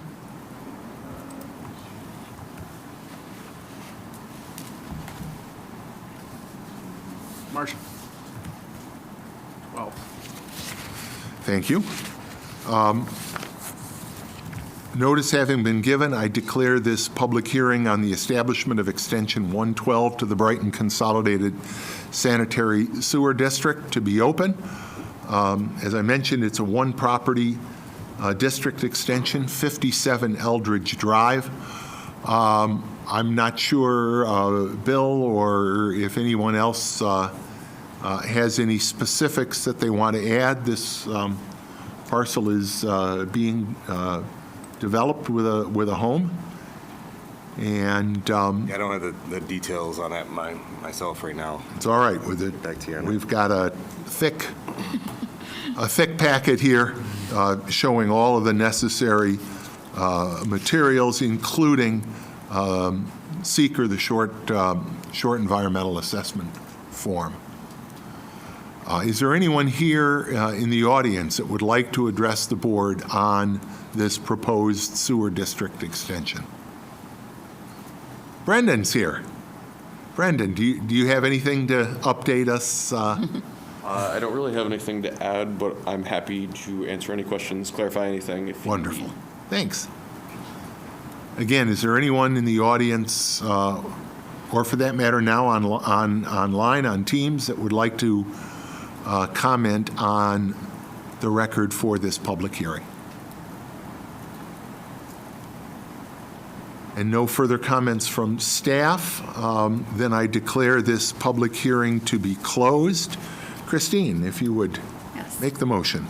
In the matter of the establishment of Extension 112 to the Brighton Consolidated Sanitary Sewer District, I move that we adopt the resolution before us. Second? Any discussion by members of the board? Hearing none, Dan, please call the roll. Councilmember Wilt? Aye. Councilmember Corrado? Aye. Councilmember Salzman? Aye. Supervisor Manley? Aye. I knew I had more here. Good, okay. Next, we move to communications. Nate, can I have a motion to receive and file the communications? Bill, I move that we receive and file the communications. Second? We have 5 items of communication tonight, not counting the executive summary to the multiversity trail plan that we've already received. One is one of those great communications that we always love to get from Kim Gillette at 105 Pickwick Drive, thanking us for the great work of the sewer department during a recent flooding concern. Thank you. Pass that along, please, to the team. We also have a communication from the chief executive of the Arbor Day Foundation. For the 23rd year in a row now, Brighton is a Tree City, USA. We also have the communication I referenced earlier from the Commissioner and CEO of New York State Homes and Community Renewal, certifying the town of Brighton as a pro-housing community. We also have annual reports both from Rick DiStefano, our senior planner, and Brendan Ryan as assistant engineer of the Conservation Board, as well as the energy benchmarking report on behalf, I guess, of the Sustainability Oversight Committee. Brendan, is there anything you want to say about the benchmarking report, since you're in the house? Yeah, might as well. I guess there's nothing really major. I will just, the big thing that I would note is this is the first year that we have, last year in January, we completed our first heat pump and solar conversion at the town park, and have the 5 upcoming projects that are in construction now. And so we're starting to see the downward impact of the energy usage. And in total, in this year, I additionally incorporated a figure with looking at our entire portfolio of energy usage through all our facilities, including things that were not mentioned in the benchmarking report, namely street lighting. And due to all the LED conversions of the street lighting is the primary driver, as well as internal lighting and some smaller projects that we have seen. If I remember correctly, it was a 32% total decrease in electricity usage from 2017 to 2024. And we anticipate that continuing to decrease pretty substantially with these the 52 kilowatts of solar that's coming online this year. And additional LED streetlight conversions Correct. in the neighborhoods, Yep. which will be starting very, very shortly. Yes. Great. Thank you. We have a motion. It's been seconded, and I was going to say, is there any comment? Yes, if I may, I'd like to highlight the accomplishments of the Conservation Board this year. Under the leadership of Chair Karen Berger, it was a banner year. Notable accomplishments include a collaboration with the Town Parks and Highway Department staff to develop a proposal and plan for establishing a town-owned and managed tree nursery that will be installed this season, this spring. It will be adjacent to Buckland House and the Winter Market Complex. And by doing this, the town will see reduced costs for purchasing new trees in both budget dollars and staff time. There will be reduced carbon emissions by reducing the need to travel beyond Brighton to source trees. It will ensure a supply of appropriate trees for this region and the purpose, whether parkland or street canopy. And it will facilitate a timelier, more efficient cycle for replacement of trees that must be removed due to age, damage, or disease. So that's one huge accomplishment, and the community will have the opportunity to see it and help establish it on Arbor Day, when we celebrate Arbor Day on April 20. It'll come to me. We'll find it later. Next month. Yes, next month. 26th. Watch watch this space. April 26th. There we go. Excellent. Another significant accomplishment in collaboration with Color Brighton Green, the Conservation Board has initiated the Brighton Pollinator Pathway Challenge. It's a program that encourages residents to plant and maintain their property in such a way as to establish corridors of healthy native habitat and food sources for pollinating insects and birds and other wildlife. It's a quick checklist program. It includes the following components: an info website hosted on the town site, a detailed checklist of desirable conditions and plants for homeowners to complete upon review of their property. And upon checking 10 or more elements on that checklist, participants can turn in the checklist and receive a full-color metal sign with QR code linked to the program webpage and a stake, and they can place that in their own front yard to encourage passersby, especially dog walkers, to click the QR code and see how they can get one of those awesome signs. As of the close of 2024, there were 29 properties officially designated as meeting the challenge, including the Brickyard Trail. And last, and you heard a little bit about this with the communications, the Arbor Day Foundation determined that Brighton continues to meet the 4 qualifications outlined following, to continue to be designated as a Tree City USA for another term. And those 4 qualifications are having a tree border department, which the Conservation Board serves as, a public tree care ordinance, which we have, a community forestry program with an annual budget of at least $2 per capita, and an annual Arbor Day observance on April 26th that will also include a proclamation delivered by the supervisor. So they did great work this year. They continue to do great work. It's a really terrific collection of community volunteers who share their expertise monthly and literally dig in. Yeah, it really was great to see the Arbor Day activities last year, and I know even bigger and better this year. Okay, we have that motion made and seconded to receive and file the communications. Any further comments? Hearing none, Dan, please call the roll. Councilmember Wilt? Aye. Councilmember Corrado? Aye. Councilmember Salzman? Aye. Supervisor Manley? Aye. Committee reports. Community Services. Robin. Thank you. The Community Services Committee met last Wednesday, March 19th. Among the items we discussed were park issues.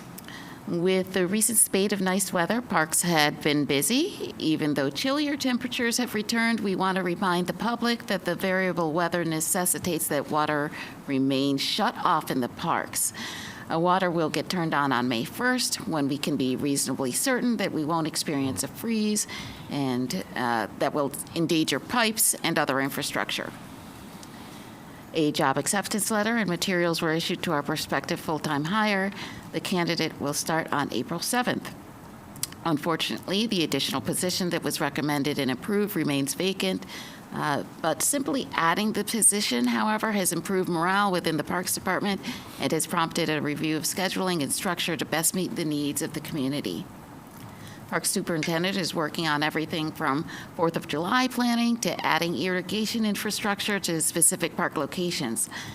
The department is anticipating that the tree nursery will be completed by Arbor Day, and fencing around the tree nursery will be installed on April 25th.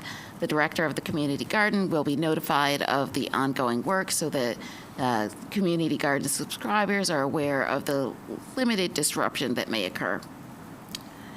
And finally, the Parks Department is restoring trails where flooding has occurred along Buckland Park. An update to our recreation programs. Our summer registration for residents for summer camp began on March 18th. We achieved a record for revenue received in run day during the first day of registration, over $54,000. We're happy to report that people were able to smoothly navigate the new registration process, requiring increased information be inputted up front. Registration for winter-spring program is also going strong. The department, as has been its practice, has been sensitive to pricing and prides itself on the provision of flexible, affordable, and high-quality childcare options. The director is currently lining up performances and sponsors for the summer concert series, and spring programming continues to be well attended. St. Patrick's Day party had a wonderful turnout. The Brickyard Trail Art Exhibition wrapped up this past weekend, and over 300 people had come through the door during the first 2 weeks, and I understand that we exceeded 500 attendees to the event, so that's Great event. really wonderful. Springo went great, and Hoops with Heroes had 40 people registered, but I understand Supervisor and Chief Cataldi were both at the event last Friday. And so if you'd like to comment on It was just great fun, and the connection, the families involved, the kids with the police officers. Seeing the police officers in civilian clothes, those great new Brighton Police Department T-shirts, and just shooting hoops with Coach DJ, who does a fantastic job. It's a wonderful event. We had someone the next day, on social media saying, when are they going to do it again? Yeah. So, kudos. Thank you, Chief. kudos. And finally, an RFP for a request for proposals for food service related to the Monroe County Congregate Programming Grants is being reviewed by council to the town. An update to our winter's farmers market. The indoor market season will be concluding on April 13th, and we will be transitioning to outdoors on April 27th. The Farmers Market Director and Recreation Director continue to develop a plan to address placement of the outdoor market in 2026. The Brighton Central School District will be starting their construction in the parking lot area in January 2026, which is ahead of the schedule initially anticipated, necessitating a longer period of dislocation and flexibility in our planning. An update to our Inclusion, Diversity, and Equity Advisory Board. Tuesday Town Talks, as the supervisor mentioned in his address, have been extremely well attended and a tremendous success overall.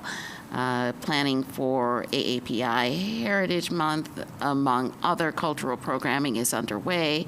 The Idea Board meeting hosted Aqua Porter and Rebecca Meyer at its March meeting to learn more about Rochester Monroe Anti-Poverty Initiative's housing initiatives and how they might intersect with the Inclusion, Diversity, and Equity Action Plan's goals and the Idea Board's advisory mission.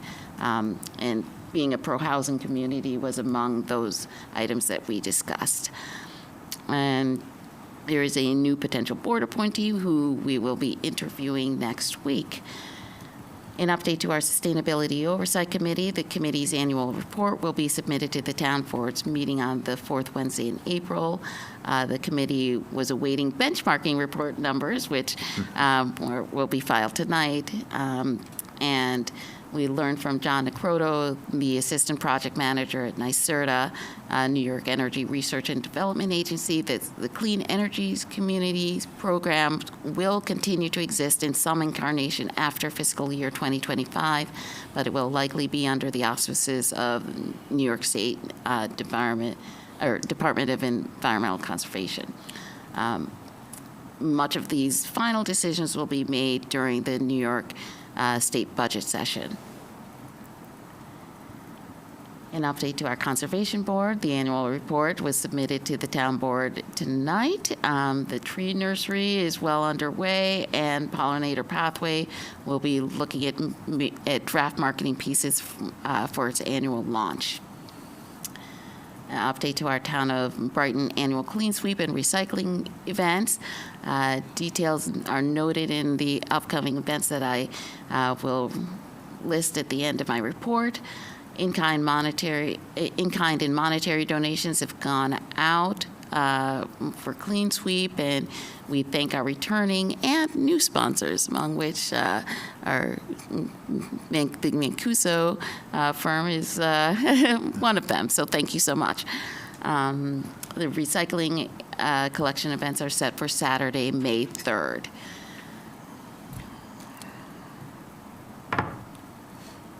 We had, under new business, we discussed community bike rides, which will begin for the 2025 season on Friday, May 16th. Additional dates are being investigated for July and September. This first ride of the season will be sponsored by Brighton Town Council member Christine Corrado. Thank you so much for that. And letters seeking additional sponsorships will be issued in April. Our upcoming events, again, our DEA semi-annual pharmaceutical take-back day will be at the Brighton Town Hall Public Safety Wing, which is still over at 2300 Elmwood Avenue on Saturday, April 26th from 10 a.m. to 2 p.m. The semi-annual electronics recycling and secure document shredding event will be at the Brighton Highway Department parking lot, 1941 Elmwood Avenue on Saturday, May 3rd from 9 a.m. to 12 noon. Brighton Clean Sweep will take place at the temporary home at Brighton Town Hall, will be the kickoff point. That's SUNY Empire State, 680 Westfall Road on Saturday, May 17th from 9 a.m. to 2 p.m. And as I mentioned, our community bike rides will begin on Friday, May 16th, 2025. And I neglected to put in our Arbor Day celebration, which will be on Saturday, April 26th. The next meeting of the Community Services Committee will be on Wednesday, April 16th at 10 a.m. or immediately following the Finance and Administrative Services Committee meeting at the Brighton Recreation Center, 1666 Winton Road South. As always, members of the public are encouraged and invited to attend. Thank you, Robin. And Chief, we're going to have to, I could see, yeah. You're thinking what I'm thinking. We're going to have to talk about the traffic pattern for the pharmaceutical take-back event. We got time to do that. Thank you, Robin. Nate, Finance and Administrative Services. Bill, before I give the update, I have to ask Chief, can anyone on your team, can they dunk? Because Bill's going around telling everybody he's dunking all over your guys, and we have to straighten up the record right now. We have some good ballers. Okay. No doubt about that. I thought it was Earl that was dunking. It was Earl, that's right. That's right, you got it. The Finance and Administrative Services Committee last met on March 19th. Most of what we discussed is on tonight's agenda, but I will note that there's something on the agenda tonight, the amendment of the 2025 deposit and investment policy. That's related to the anticipation of our bond anticipation note. So we have to increase the amount that we can deposit into our various accounts that will allow it to earn interest. And of course, that bond anticipation note is in relation to our work at the Town Hall project, renovation project. And I'm looking over to Earl. He's not looking like he wants to correct me, so I believe I got all of that. You got it. You nailed it. Our next meeting will be on April 2nd, right here at 8:30 a.m. Public safety, with Chris not here, do we have a public safety report? I thought you might look over at me, so I pulled up the minutes right here on my cell phone, and I'm going to do my best Chris Werner impression. Let's see. So Brighton Ambulance received a total of 745 calls for service in the month of February. A total of 167 requests for mutual aid for surrounding towns. And of those, Brighton responded to 82. Let's see. Brighton, I apologize for the stumbling here. Brighton has added 5 cleared providers to our roster, with 6 still hiring and in the clearing process. The Brighton Fire Department received 146 calls to date. Let's see, we have 6,835 calls for service for the Brighton Police Department. 0 officers who could dunk, but that's okay. You guys are doing a lot of work over there, so you're perfecting other skills. The Henrietta Fire District received 1,086 calls through February, and we also discussed the French Road Bridge project, the detour plan. We want to make sure we're balancing traffic patterns with the ability for our emergency vehicles to get safely to those calls. And we appreciate, Chief and everybody else on the Public Works Department for weighing in on that discussion as well.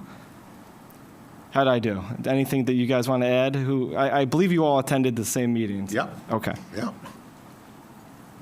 And I'm sorry, the next date of the next meeting will be held on Tuesday, April 8th at 8 o'clock in the morning. And you mentioned there at the end the bridge project, which obviously is an important one. And the discussion really was, which way will the one-way detour go? And while at first blush, the thought might have been one-way inbound so that emergency service vehicles could get in off Winton Road. The problem with making it one-way in that direction is the risk of backing up traffic. And you're so close there to Winton Road and the diverging diamond and a bunch of traffic control devices. So the consultant consensus was to do it the other way, so traffic will be sort of outbound, if you will, from the school. Emergency service vehicles are really important. The school's traffic is also really important, and inevitably, one either morning or afternoon would be less convenient to the school. So we've got it set up so the traffic will be going outbound, if you will, circulating clockwise on the detour and heading out from school towards Winton Road. So, thank you, Nate. Public Works, Christine. Sure. Nate, I thought for sure you were going to punt on that one. Oh, man, look at that. Actually, Wow, that may be a different sport, but well played. all the sports are the same-ish to me, so they have balls, they have people running around with them. But the Public Safety Committee and the Public Works Committee have not met since the last town board meeting, so I will not reiterate the last meeting, but I will say that the next Public Works Committee meeting is Tuesday, April 8th at 9 a.m. Thanks, Christine. We have no old business, new business. Reading and approval of claims. Nate. Dan really doesn't want me to make another football joke right now. Earlier today, I reviewed claims totaling. Time to drop the puck then. Right. I can't talk about my Flyers, though. Earlier today, I reviewed claims totaling $701,388.36. Notable claims include a payment for American Rock Salt Company, a payment for road salt. Unfortunately, still needing that? Oy. Yeah. Ish. Hopefully not for much longer. Bill, the claims all appear to be in order, and I move for them to be approved. Second? Any discussion? Hearing none, Dan, please call the roll. Councilmember Wilt? Aye. Councilmember Corrado? Aye. Councilmember Salzman? Aye. Supervisor Manley? Aye. Why don't you do the next one too, Nate? Yes. The next matter seeks to accept a grant award from the Justice Court Administration Program for the purchase of furniture in an amount not to exceed $300 and amend the budget to reflect said grant. I move that we approve this motion as prepared by the attorney to the town. Second? We appreciate we get those grants regularly. Any discussion? Hearing none, Dan, please call the roll. Councilmember Wilt? Aye. Councilmember Corrado? Aye. Councilmember Salzman? Aye. Supervisor Manley? Aye. And one more very finance-oriented one, so I'll give it to you again, Nate. You got it. The next matter seeks to amend the 2025 deposit and investment policy. I move that we approve this motion as prepared by the attorney to the town. Second? And you discussed this matter as well in your report relating to proceeds of the bond anticipation notes. Any further discussion? Hearing none, Dan, please call the roll. Councilmember Wilt? Aye. Councilmember Corrado? Aye. Councilmember Salzman? Aye. Supervisor Manley? Aye. Christine? Yes, the next matter seeks to declare as junk a 2008 Ford F-350 dump truck, a 2010 John Deere tractor, a 2021 Ford F-450 utility truck, 2010 John Deere loader, a 2018 Ford Explorer, and 2018 Deemer ambulance to be disposed of via online or in-person auction. I move that we adopt the resolution before us. Second? You've got the listing and more information about those vehicles in your packet. In particular, of course, the ambulance is a Brighton Volunteer Ambulance vehicle, and this is right on target for what is about a 7-year cycle and funding cycle that we have long established through the Brighton Volunteer Ambulance District. So we have a motion made by Christine, and I think, Robin, you just seconded that. Any further discussion? Hearing none, Dan, please call the roll. Councilmember Wilt? Aye. Councilmember Corrado? Aye. Councilmember Salzman? Aye. Supervisor Manley? Aye. Robin? Certainly. The next matter seeks to set a public hearing for April 23rd, 2025 at 7 p.m. on amending Town Code Chapter 215, Stormwater Management, to reflect New York State standards. I move that we adopt the resolution as prepared by the attorney to the town. Second. John or Bill? You want me to take this one? Yeah. This proposed local law is the outgrowth of coordination between the town engineer and the New York State Department of Environmental Conservation. As we were going through our stormwater regulations, there are some certifications that the town needs to provide DEC to show our conformity with state regulation. And one of those things is our conformity to of our local laws to implement their stormwater program. Our law has not been updated in quite some time, and then so there were aspects of our law that need to be updated. And so rather than sort of going through a piecemeal approach with our code in working with the town engineer, we thought it best to re-adopt the entire chapter. So we've used the DEC's model law, and then we've layered on top of that specific provisions that we have utilized in the town of Brighton for many years successfully that raise the bar above what the minimum state requirements are. And so that is what is being proposed as part of the recodification of Chapter 215 of the Town Code. Got it. Yeah, and this really has been the product of, of several months of discussion with the DEC, and appreciate the work that Ken has put in on this, and, they're, to use a word that we've used already tonight, collaboration. Thank you. Any further discussion? This is, this is simply, we'll be setting a local law, which will be held at our April, hearing on the local law, which will be held at our April 23rd meeting. Correct. If there's no further discussion, Dan, please call the roll. Councilmember Wilt? Aye. Councilmember Corrado? Aye. Councilmember Salzman? Aye. Supervisor Manley? Aye. Robin? Certainly. The next matter seeks to designate Town Engineer Ken Hurley as the responsible local official to access the State Department of Transportation's Equitable Business Opportunities Civil Rights Reporting System for the French Road Bridge Rehabilitation Project. I move that we adopt the resolution as prepared by the attorney to the town. Second. And this is a program operated online by the state DOT to make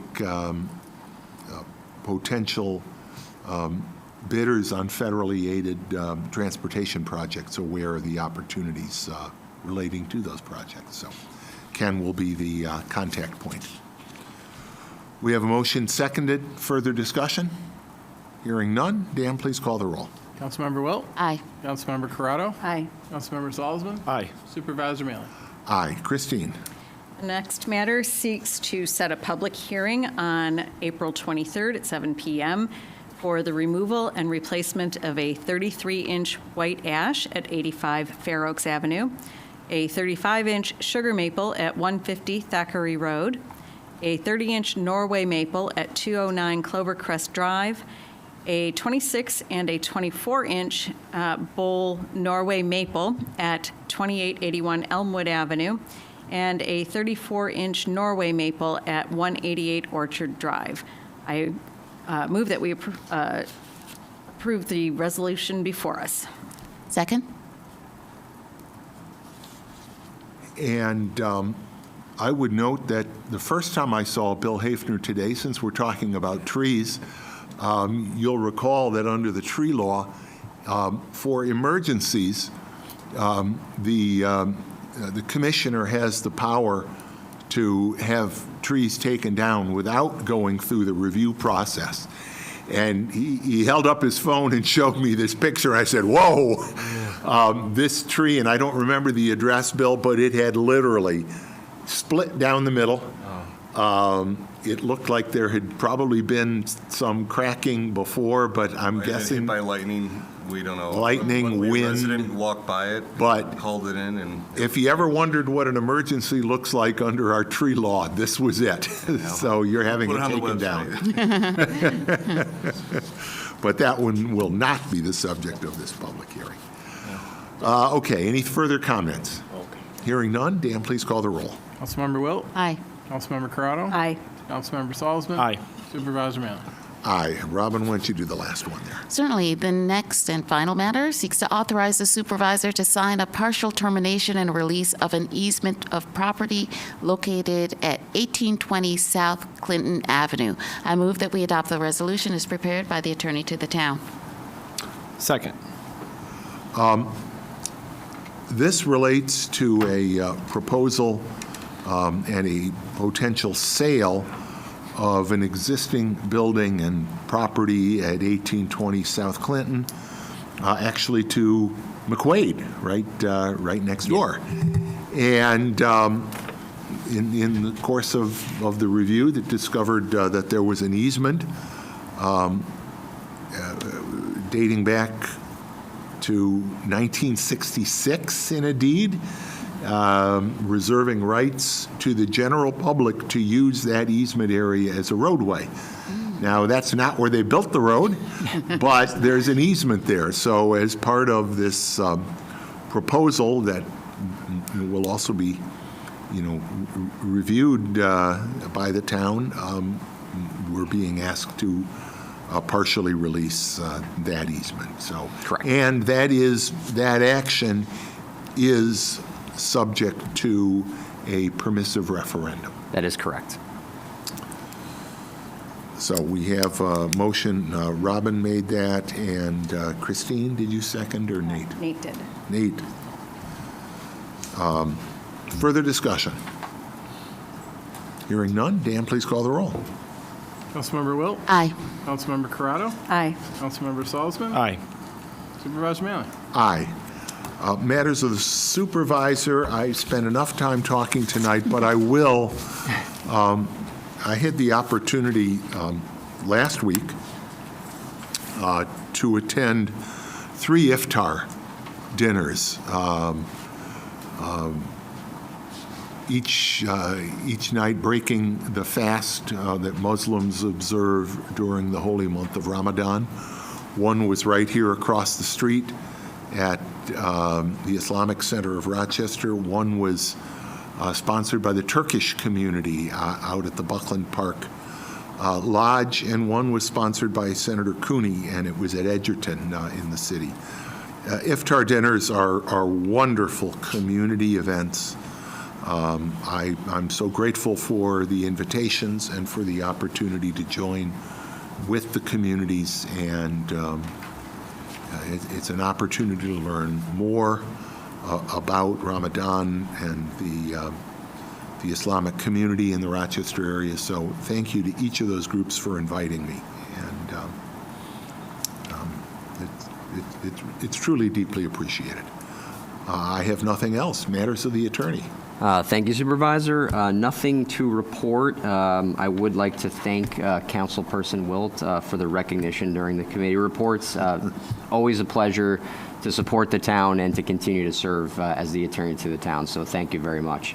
And then one matter on the agenda, would like an executive session not to discuss employment matter, but the collective negotiations pursuant to Article 14 of the Civil Service Law. We will also have. Is there an employment matter? There is just an update on an employment. Then I'll request that too. Thank you. Thank you. Matters of the clerk. We're dropping the puck, but tomorrow's opening day, so baseball's tomorrow. I know some folks aren't necessarily looking forward to it. I don't have much hope for the season, but hope springs anew in Boston, so let's go Sox. I know I'm looking. I am absolutely looking forward to it as a diehard, dyed-in-the-wool Detroit Tigers fan, and of course I'm also looking forward to Tuesday, opening day in Rochester. Yeah, absolutely. Go Wings! People 38 degrees, I hear. Yes. Yeah. Matters of the board. Thank you again to our ASL interpreters. Thank you to everyone that stuck out a longer than usual meeting. Can I have a motion to go into executive session to discuss both the employment of particular people as well as you indicated matter relating to civil service Article 14, I believe? Yes, collective negotiations. Collective bargaining negotiations. Can I have that motion, please?